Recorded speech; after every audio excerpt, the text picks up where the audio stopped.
We think of traits like shameless or obsessed or manipulative or nosy as bad things. But what if we reclaim them and think about the positive side of some of these? For example, shameless might just be the courage to stand up for what you want. So I'm going to tell you a story about Grandma Lila. Grandma Lila was not just shameless, she was unstoppable. At 4'10" and 90 pounds, she was such a force.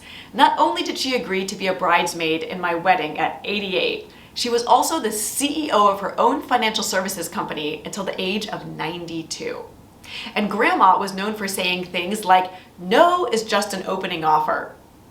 Well, one night when John, my husband, and I were living with her when we were newlyweds on her pull-out couch because we were apartment hunting in New York, we sit down to dinner with her and John shares some unfortunate news. He's been part of a major company restructure and unfortunately, he's been laid off. Well, I'm crushed, but I look across the table at Grandma Lila and she's got that gleam in her eye, that shameless gleam. And she says, her classic line, "No is just an opening offer." "Don't sign the paperwork," she says. John and I look at each other, trying to silently communicate what we're thinking.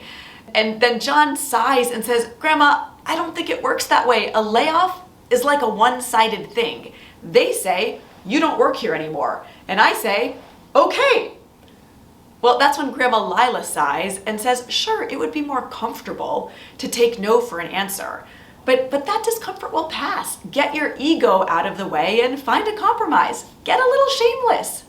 I mean, you both want something.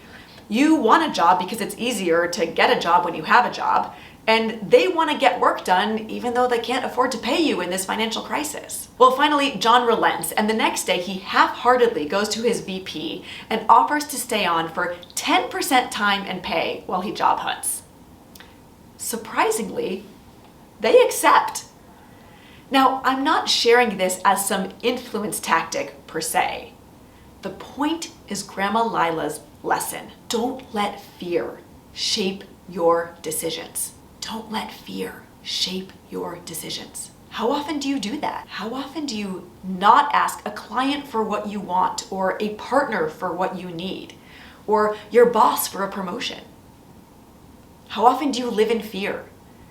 Fear of uncertainty, fear of failure, fear of the judgment of others, fear that if you ask for what you want or take an action or say something, you might be called weird, selfish, shameless, obsessed, nosy, manipulative, brutal, reckless, or bossy. The 9 traits in wild courage. Chances are when you don't take action, it is because of fear. But that's actually such great news. Because fear, you can work with. Muster the wild courage to chase after what you want in life, and you will discover a vital truth. No matter whether you succeed or fail in any one given thing, you will never feel as purposeful, powerful, and alive as when you're pushing past that fear to the joy and success on the other side. Everything you've ever wanted is right there waiting for you on the other side of fear. Reach for it.